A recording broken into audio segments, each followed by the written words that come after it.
Just thinking with the news over this past week and actually what is happening right now. I'm sure you've all been tracking with this storm, the news of the storm, this Hurricane 5. Now I think it's a Hurricane Category 4 called Irma, which is, I think even as we speak, is passing over the Florida Keys now, isn't it?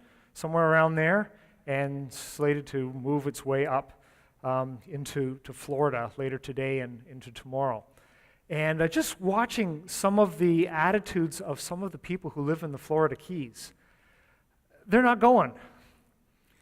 I've never been down to the Florida Keys. I understand they're just little bits of coral that's just a few feet above sea level. Is that true? Something to that effect? Okay, and I read somewhere that the storm surge could be as much as 15 feet. Okay, I'm about 6 feet tall. That basketball hoop, when it's down, is at 10 feet. I'm a basketball player, I know that. The top of the backboard is 13 feet. So 2 feet higher than that. This could be catastrophic if thousands of people decide not to leave and to stay there with this storm going over. Do we need wisdom in this world? I mean, seriously, do we need wisdom? I mean, I know some people want to protect their property, and there's always these people who want to loot and pillage and whatnot when everybody else leaves, and we recognize this is a broken, fallen world in which we live, but you can replace your flat screen TV. You can, all right? And your furniture and your whatever else can be replaced. People are irreplaceable. And just watching the news and just thinking about, boy, people are foolish and don't learn from the mistakes of others and don't keep their eyes open and don't think about what is going on. And that's just in a physical realm. What about in the spiritual realm, the moral realm, the social realm, the relational realm in which we live?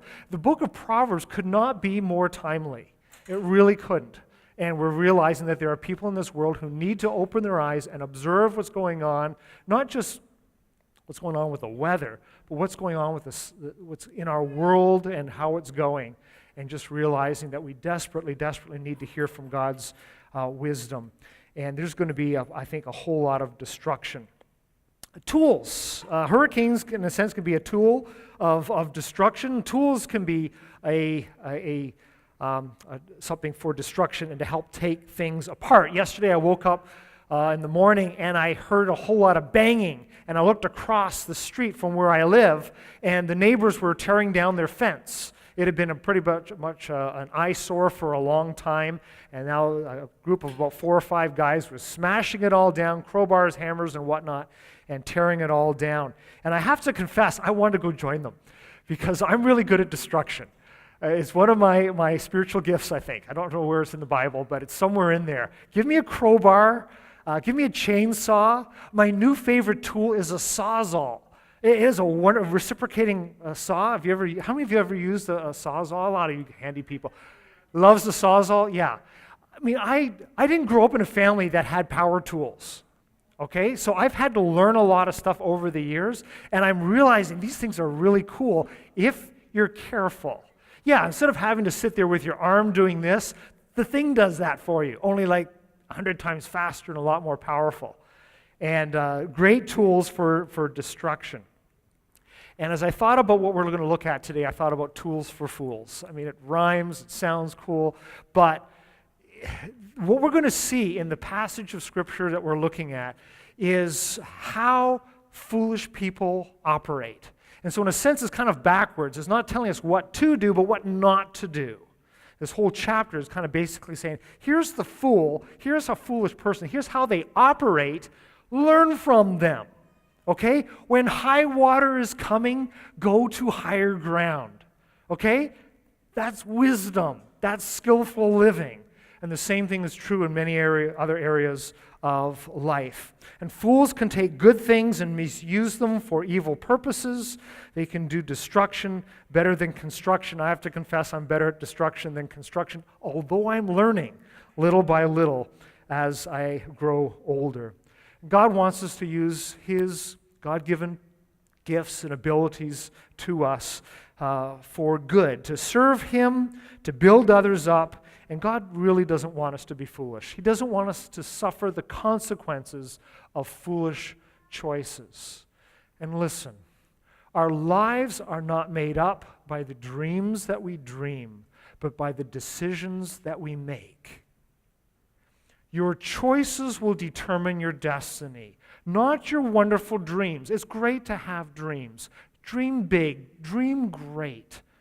But if you're going to sit and do this all day, you're never going to have your dreams come to fruition. You've got to make choices, right? You've got to put away the distractions. You've got to be disciplined. You've got to be focused. And you've got to do what needs to be done. You've got to make choices. And God is telling us your choices will affect your destiny. So life is not lived by the dreams that you dream, but by the decisions that you make. And that's why we've gone through this series called Foolproof. And we need it. Our world needs it to hear this ancient wisdom again. The Proverbs, I remind you, is the practical application of the law. The law that was given in the Old Testament, the Torah. All of these Proverbs are built on Torah, or are built on the law, the first 5 books of Moses. And it's how you live in this world. Much of it is talking about how you live in the here and now to get ready for the future, for the hereafter. It matters, and it always takes the long view of life. The Proverbs are not ironclad promises, but generalizations that are usually true in an ideal world. And you need to be somewhat idealistic in life. You've got to have ideals and dreams. You recognize there are complications, but you've got to have those dreams to move forward and look forward to. And the Proverbs always begins with this respect for who God is and what He says. What God thinks matters.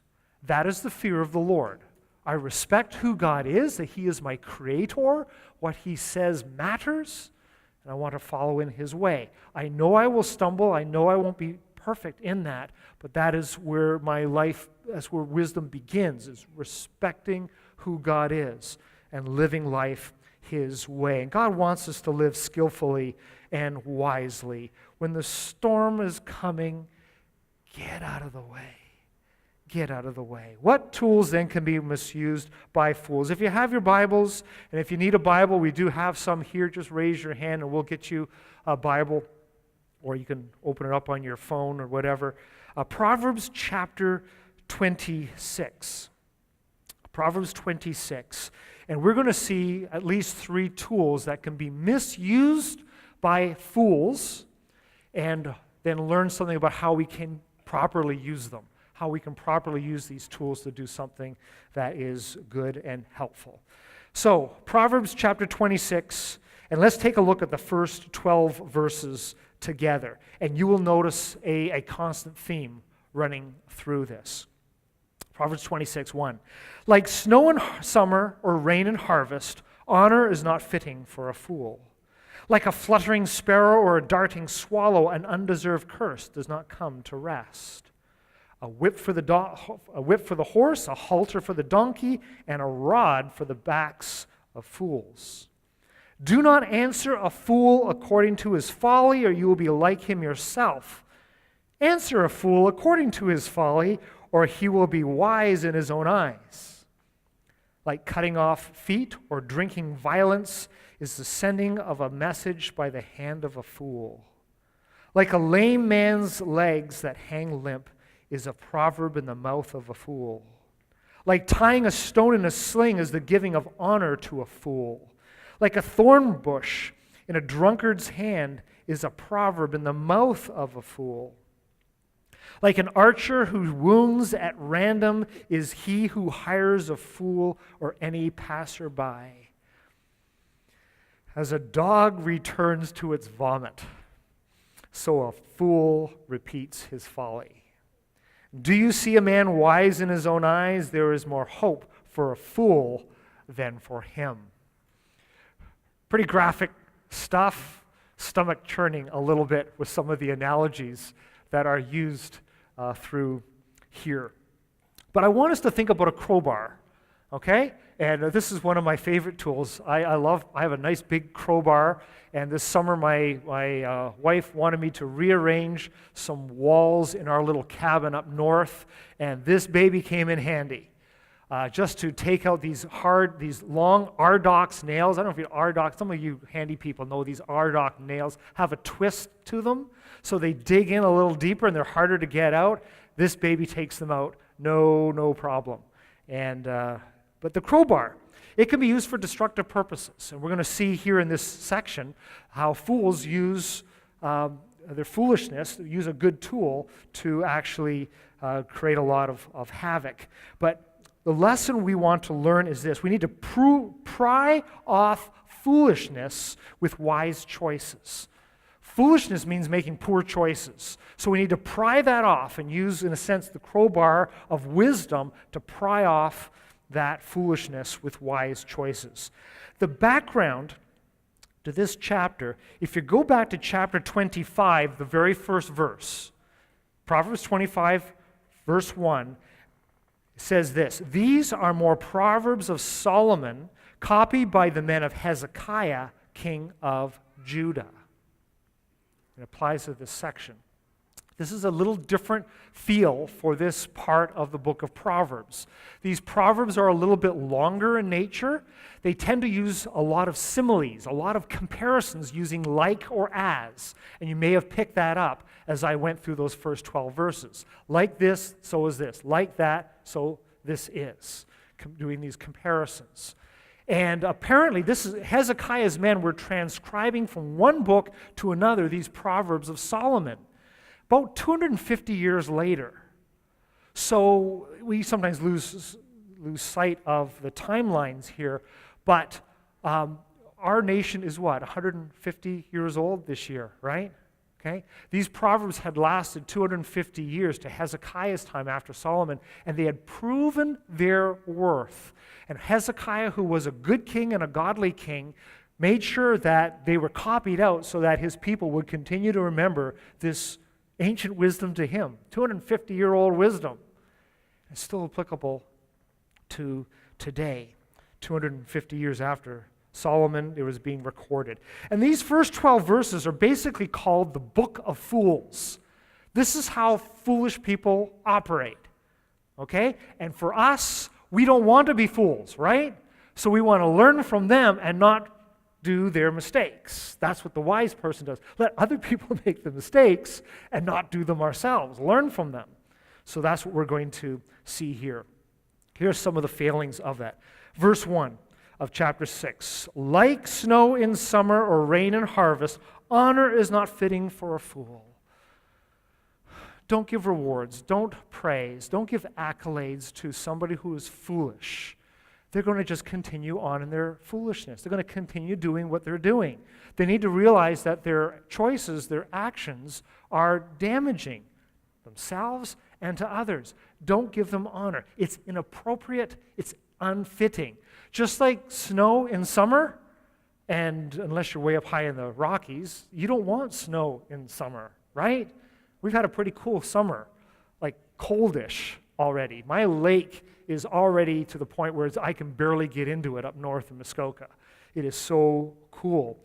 You don't want cool weather in summer. You don't want rain at harvest time. It's damaging. It's inappropriate. You want to be able to take in the harvest. And so this is telling us, don't give honor. Don't recognize it. Don't allow it just to continue. Verse 2 says a causeless curse, an undeserved curse, is ineffective. And this is hearkening back to a time, and it's still in our own world, where superstition reigns supreme, and people thought, well, somebody cursed somebody, then I'm going to be in trouble. And this is saying it's like a fluttering bird. It's not going to come to rest. If it's not deserved, if it's not something that is appropriate or fitting to you, then you don't need to worry about it. It doesn't matter what people say. And you're seeing a foolish person just using their words to try to damage and hurt other people, create havoc. They're trying to say with their foolish words to hurt and harm other people, and it's inappropriate. Verse 3 talks about that fools are difficult to manage. And it uses this picture, this word picture: a whip for the horse, a halter for the donkey, and a rod for the backs of fools. A foolish person, you can't appeal to their reason. You can't appeal to them for what is best, what is going to be healthiest for all of us. A foolish person is going to say, it's all about me and what I want and what's best for me and my way all the time. That is a foolish person.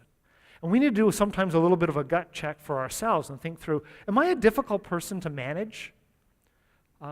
Do I only respond to external pressure? I mean, like the whip for the horse and the halter for the donkey, like they're not going to respond. They're unruly unless there's some external pressure on them. And so we need to think about ourselves. Well, we can maybe see it in other people, but what about me? Do I need external pressure to be able to do the things that I need to do? Does somebody got to keep on me, keep riding me? Do I have to have a supervisor, or am I self-motivated? Can I take care of my responsibilities without somebody else making me do it? You need to think about that. Am I easy or am I difficult to manage? Do people find it difficult to work with me?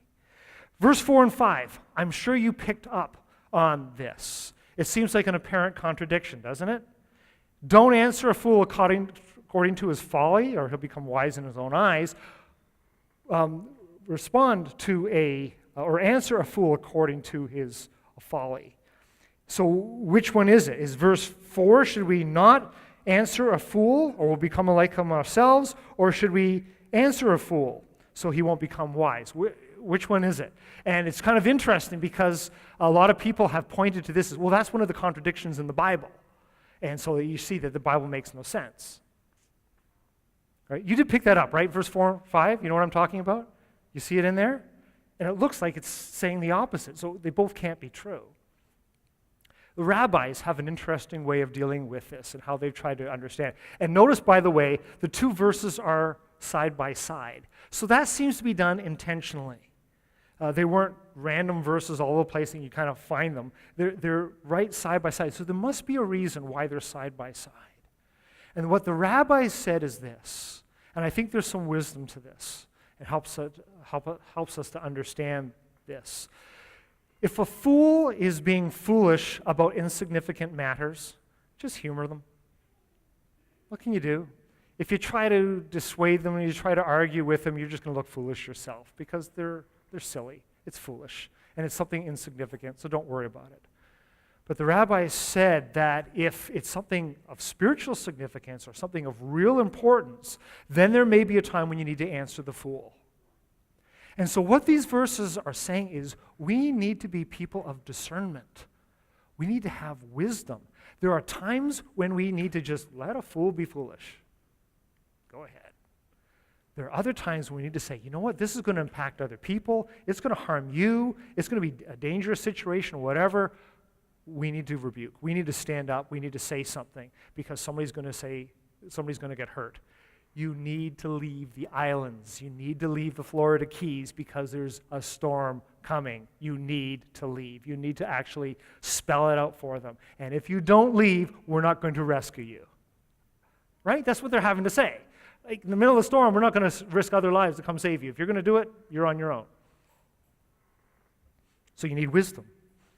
And that's where you see the skill coming in, the wisdom of being able to discern and live skillfully. And when do you respond and when do you don't? Pick your battles, in other words. Pick your battles carefully.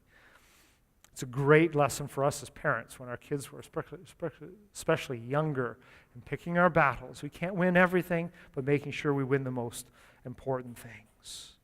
Look at the other wisdom as we go on. Verse 6, like cutting off one's feet or drinking violence is the sending of a message by the hand of a fool, giving responsibility to somebody who's irresponsible, and it causes more damage, right? So we, again, have to look at this and think about, well, what about me? Am I somebody who can be entrusted with a responsibility and I follow through? We want to be those kinds of people. That's the wise person, given a responsibility, and we'll do it. We'll because others are depending on us, and we're going to do that. Or are we faulty? Are we unreliable? And if we are unreliable, the scriptures are saying that we are actually a foolish person. And by the way, when Proverbs is talking about the fool, it's not just the person who's silly. It's actually a moral flaw. It's borders on being, and it goes into immoral behavior. It's irresponsible behavior. It's a sin to be this way because we're not being who God had created us to be, and we're damaging other people around us if we're foolish. And God doesn't want us to be foolish. And that's why he's pointing us in the way of wisdom. And we need to be responsible with what we are given. Fools just do not get wisdom. Verse 7 tells us that. Like a lame man's leg that hang limp is a proverb in the mouth of a fool. They just don't get it. It's beyond them. And you're wasting your breath trying to explain it to them. They are unteachable. Unteachable. A foolish person is unteachable. So what about us? Will we listen to constructive criticism from others? We know that there's always people who are always going to ride us and we can't please everybody all the time, right? Please some of the people some of the time. You can't please all the people all the time. But those people that you know are for you, do you listen to their rebuke, their criticism, their feedback? Or is it just, I'm going to do things on my own. I don't need to hear from anybody else. That person, Proverbs says, is a fool, never to listen to feedback from others. Don't honor a fool. Verse 8, don't do it. And it uses this analogy of like tying a stone in a sling is the giving of honor to a fool. Remember the slings of those days? They weren't the elastic band and the little Y, and you're shooting a stone that way. It was a piece of string with a little patch or whatever at the end of it, and you would swing it this way, right? Then you release one end of it, and the stone would go. That's what David used to take down Goliath. Well, if you tied the stone inside the sling, where's the stone going to go? It's going to coming back and hitting you. That's not the design of a sling. You got to use it the proper way. It's not fitting. And so it uses this very graphic metaphor that they would have understood because that was part of their weaponry of the day. We sometimes make this little game about, David had this little sling and whatnot. It was a deadly weapon of the day, all right? David knew what he was doing with that. But you don't tie the stone in the sling, and it's not fitting to give honor to a fool. That's what this is saying. You need to pry this kind of foolish thinking away. The stone will end up hurting the thrower and potentially somebody else. Verse 9 says, like a thorn bush in a drunkard's hand is a proverb in the mouth of a fool. You can see the damage that would do. It's proverbs in the way of wisdom are completely lost to foolish people. They don't learn from it at all. Verse 10 is an interesting one, and especially of those of you who are in a position of some authority, you have some people that you are responsible for, maybe you're hiring people. This is a good verse to think about. Verse 10, like an archer who wounds at random is he who hires a fool or any passerby. You need to do due diligence. You need to do background checks. You need to be careful. Because if you hire just anybody, it can come back to bite you, right? Just like an archer just randomly firing and all kinds of damage and havoc is caused by it. If you hire the wrong person, if there's no relationship, if there's no competency, if there's no character there, if there's no reliable track record, this affects all of us, especially in our wired world today. What you post on Facebook is there for how long? Ever. And when you tweet or retweet things, how long is it there for? Forever. And the pictures and all that kind of stuff that goes up, guess what? It's there forever. So be careful, because your past can haunt your future. Be wise. Be careful. And those of you who are able to hire and have some position of authority, do your due diligence. Check references so you know what is going on, so there's no danger and injury caused. Verse 11, As a dog returns to its vomit, so a fool repeats his folly. Pastor Bartley dealt with a verse that talked about vomit, so I had to get one in there too. My dog does this. Does your dog do that? It's sick and then it eats it. Like, what in the world is going on here? That is gross. It's disgusting.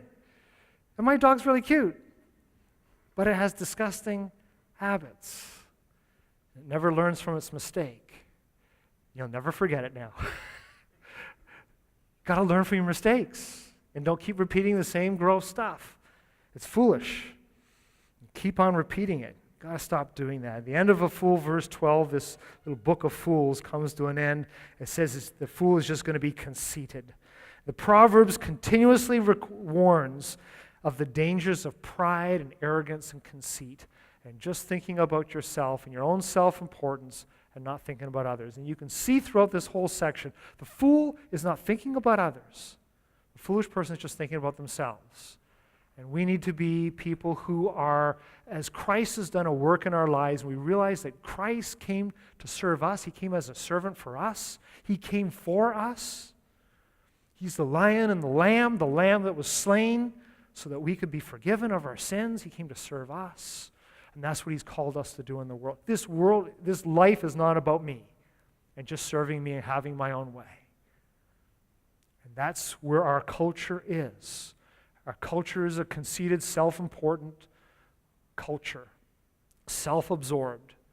And Proverbs is saying, no, we have to fight against that and go in the opposite direction. The wise person realizes about serving God and caring and building up other people. That's what it's all about. And so we need to use the crowbar properly. We need to pry off foolishness with wise choices. Crowbars can be used to destroy good things. They can become weaponized. Have you used that? Have you heard that term used recently? Politicians and other things they turn the word weapon into a verb to be weaponized. And all kinds of things can be weaponized today. Politics and whatnot are words. Political movements, ideas can be weaponized. A crowbar that could be good to pry off things that are broken and need to be replaced can be used as a weapon to hurt others. But a crowbar can be used to remove unwanted and damaged materials to make ready a room for renovation. And that's what God wants to do in our lives. He wants to renovate who we are and make us more reflect the character and person of Jesus. And these Proverbs are trying to help us to pry away this foolish behavior, these foolish choices, these decisions that are going to take us nowhere and to move us in a healthy direction. We need to pry it off with wisdom. Well, with other tools for fools are there. This passage goes on to a little section called kind of the Book of Sluggards. And Pastor Nathan dealt with this a little bit earlier in the summer, so I'm just going to touch on it very briefly. But I'm going to liken it to a chainsaw, which I love my chainsaw. It is a wonderful tool when you have to clear land. And where I am up in Muskoka, it's just forest. There's nothing else there. And so to make room for something, I have to take a chainsaw to bring down some of the vegetation. Look at verse 13 to 16. The sluggard says, "There is a lion in the road. There is a fierce lion roaming the streets. As a door turns on its hinges, so a sluggard turns on his bed. The sluggard buries his hand in the dish. He is too lazy to bring it back to his mouth. The sluggard is wiser in his own eyes than 7 men who answer discreetly." We need to cut down laziness. Cut down laziness with responsible behavior. What you're seeing in here at the sluggard is an irresponsible lifestyle. I'd rather sleep than work. I'd rather just laze around than do anything, any kind of labor that's going to accomplish anything. It is an ineffective life. It is an irresponsible life. And Proverbs is warning us, that's not how God designed us. He designed us for work. Work existed in the garden prior to the fall. It's become more complicated, more difficult since the fall, but we're always going to work. And I believe for all of eternity, we will be working. But it'll be glorious because we'll be building what God wants to build. There won't be sin in the way and the obstacles that we face today. But this is dealing with this irresponsible behavior, the sluggard shortcomings. Again, when Proverbs talks about sluggards, this is not something just to be laughed at and say, oh, a lazy person, that's funny to laugh at. This is more immoral behavior. It is irresponsible behavior. It affects other people, right? If I sleep all day and don't do my work, I affect other people at my work, in my home, other places. I know sometimes we're sick. I understand that. But as a general rule, you've got to be careful. He uses some of the phrasing, or some of the words that a fool would, or a sluggard would say. There's a lion in the road, a fierce lion, coming up with excuses why they couldn't work. Absurd excuses. There's probably not too many lions roaming the streets. And maybe the sluggard has even convinced himself of the truth of his excuse. I like the verse in verse 14. What an interesting metaphor there. As a door turns on its hinges, door's turning this way, right?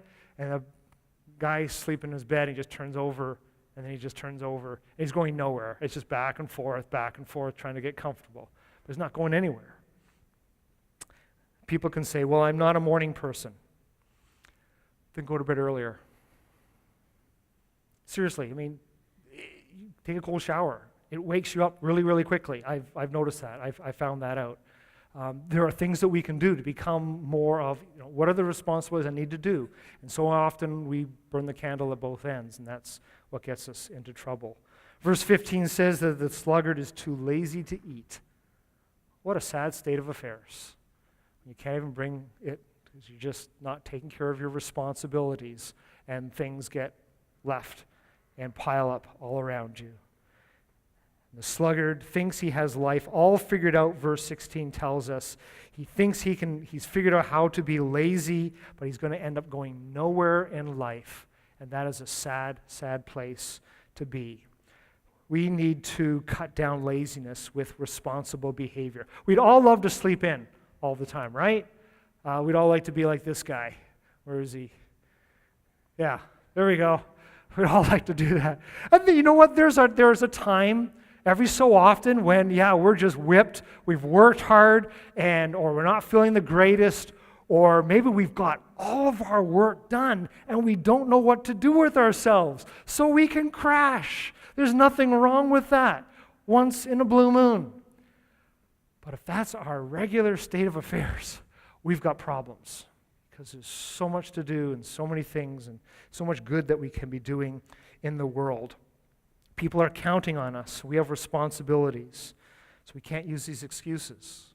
You need to get up. You need to get going. Stay active and do what we're supposed to do. Work first, then play. Reward yourself after getting your work done. As we said, work has always existed and will always exist. We just need to do it for the glory of God and to help others.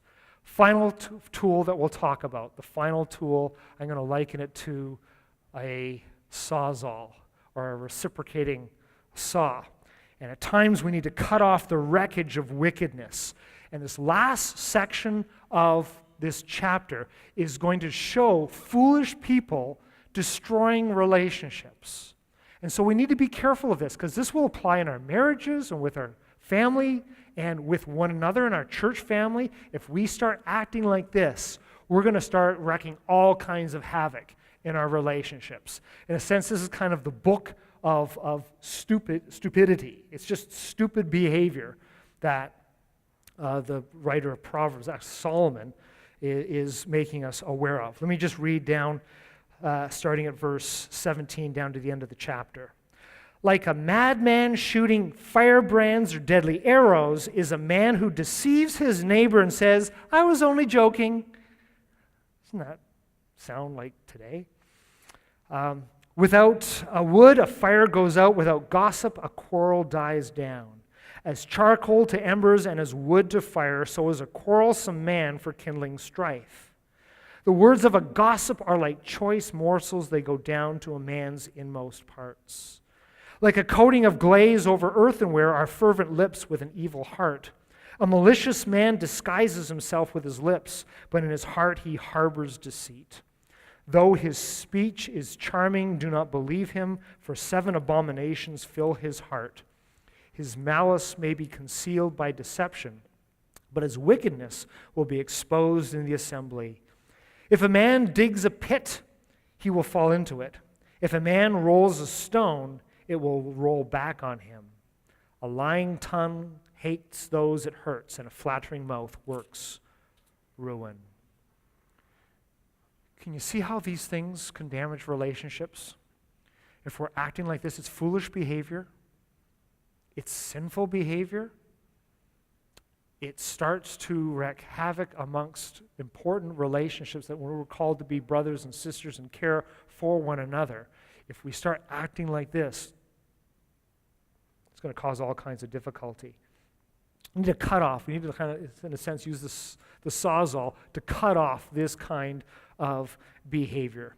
Verse 17, not wise to seize a dog by its ears, right? And this is not talking about a nice, cute little puppy dog. In this culture, dogs were wild, scavengers, ferocious, dangerous. So if you go and grab it by its ears, it's not going to say, oh, thanks, that just feels so good. It's going to bite you. It's going to attack you. Okay? If you meddle in business that's not your own, you're going to get bitten. Right? Isn't that true to life? Like if somebody else, some other people are having a discussion, they haven't asked you to come and mediate, they've got some business that they're trying to attend to, and you're just going to stick your nose into it, you might as well grab a wild dog by the ears and see what happens. You're going to get hurt. And the next verse is talking about the stupid choices, making really stupid choices. Verse 18 and 19, a madman shooting deadly arrows and firebrands, starting fires all over the place. And then afterwards saying, oh, I was only joking. Don't take it personally. I didn't mean it. Really? And you've started all these fires and you fired all these arrows around and people are bleeding. Oh, I didn't mean it. It was just all in fun. People do that all the time, right? So many people tear down other people, insulting people, or calling into question things, and they say, oh, no, I didn't mean it. I was just joking around. Really? The only humor that's appropriate is something that you can laugh with other people, maybe laughing at ourselves sometimes. But if you're laughing at other people and stirring up trouble just for the sake of getting a laugh, there's something wrong. It's actually immoral, sinful behavior. It's hurtful to other people. You can't just start indiscriminately firing around insults and thinking it's not going to hurt. We need to build one another up. Got to be careful about calling each other names. Talk about that with marriages. Don't ever stoop to the place where you're calling each other names. There are issues. You need to identify those issues. You may realize that there's some things that you don't agree on. Okay. Don't start calling each other names, and it's just not a part of keeping a relationship strong. Goes on, verse 20 to 22 is talking about the wreckage of gossip and conflict, instigating conflict. If you get rid of the fuel, the whispering, the gossiping behind the scenes, a fire is going to die down. The gossip will end. The insults will go away. But in verse 21, it talks about the opposite there. As charcoal to embers and as wood to fire, so is a quarrelsome man for kindling strife. And Proverbs constantly warns about trying to stay away or keeping your distance from people who are always instigating conflict. There are people who just love to argue, and they just want to fight. That is not wise. And it is not wise to be around them a lot because you're going to learn their ways. Gossip is extremely, extremely tempting. Look at verse 22. The words of a gossip are like choice morsels. They go down to a man's inmost parts. It's like going into a beautiful bakery and you smell the aroma and you see the frosting on the cakes and you say, oh, it smells so good, it looks so good, it looks so dainty, it looks so tempting. But you know it's not all that healthy for you, right? Gossip, just to hear something about somebody else. Oh, and pass it on. Oh, it's just a prayer request. I'm just going to pass on a prayer request. If you have an issue with somebody, go and talk to them. If you can't get it resolved, come and get 2 or 3 other people to come with you. If you can't get it resolved, come to the leadership of the church. We'll try to do what we can to mediate. And sometimes you recognize that you're just going to have to agree to disagree. We can't always be on the same page together. But gossiping, talking about other people without them being there, so inflammatory. A wise person stays away from it. Verses 23 to 26 talks about the wreckage of hypocrisy that we need to cut off with this sawzall, cut off the hypocrisy. It looks fine superficially. Verse 23, coating of glaze over earthenware, something worthless and cheap underneath, but it looks good on the outside. We need to be people of integrity. In fact, that's one of our core values. We want to be people of integrity, and we want to be real with one another and not just pretending and not deceiving one another and pretending everything's just fine, but really underneath we're seething with some hatred towards somebody. If there's somebody that you disagree with or you have an issue with, you need to talk to that person and try to work it out. Not just let things fester and not start to talk about them behind the scenes. That is what is going to get us at one another's throats. We need to get rid of hypocrisy. We need to be careful with the speech and whatnot, and that requires some discernment on our part to see through other people's words. What are people's real attitudes? What are people's real actions? Those are the things that we need to look at, not just the words, and the words out of our mouths too. We need to make sure that we back up our words with actions, loving actions towards other people. And then lastly, last 2 verses talk about cut off the wreckage of sin and its consequences. Talks of a man digs a pit, has the idea with malicious intent, a pit to cause somebody else to fall, or rolling a stone that's going to fall on him. Every time I see this verse, I've seen it many times before. Remember the old Wile E. Coyote and the Roadrunner show? How many of you remember that show? Yeah. No matter what Wile E. Coyote did, it always fell back on him, right? He dug a pit. He was going to fall into it. He was going to roll a stone. He was going to fall. That's the picture I always had. Wile E. Coyote. He was going to catch that Roadrunner, and it never happened. Never happened. Someone or something was looking after the Roadrunner. I'm convinced of it. It's a spiritual lesson. Anyways, that's the picture. And that's what this verse is saying. If you might get away with it for a little while, but it's going to come back on you. And this is where you see Proverbs with the long view of life. Righteousness will eventually win out. It may not in this life, but we are eternal beings. We're going to live forever, right? And so we have to take that long view of where things will be in eternity, and it will eventually come back. And lies crush, bring nothing but trouble and ruin for all. So we need to use the sawzall to cut off the wreckage of wickedness. This past summer, my wife's birthday came up in the middle of August. I asked her what she wanted, and my wife told me that she wanted a sawzall. She really did. I said, "Are you serious?" She said, "I want a sawzall." I said, "Why do you want a sawzall?" Because she says, "I have some work that I want you to do with it." I said, "Oh, okay, now I understand it." So I did give myself a nice sawzall, and I had to take down a railing up north, and all these rusty nails were in it, and it's a wonderful tool because you go through wood, metal, everything, just plow right through it, and it just does all the destruction for me. And it was just a wonderful, wonderful tool to get all those rusty nails off. We need to recognize that wickedness and foolish behavior and irresponsible living, it's like rust. It's corrupting. It destroys, makes a mess of things. It damages the human heart, and it must be decisively cut off.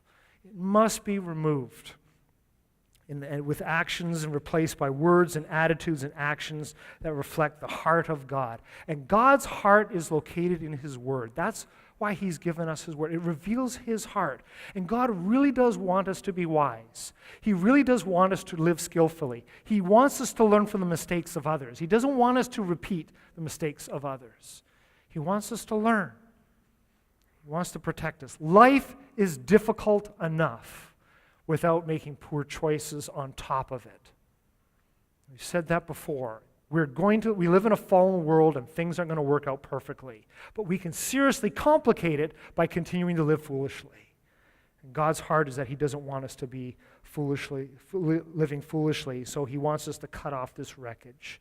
Tools can be used for constructive or destructive purposes, and tools can be misused by fools to cause a lot of damage. God doesn't want us to be foolish. So use your God-given tools to serve him and ultimately build others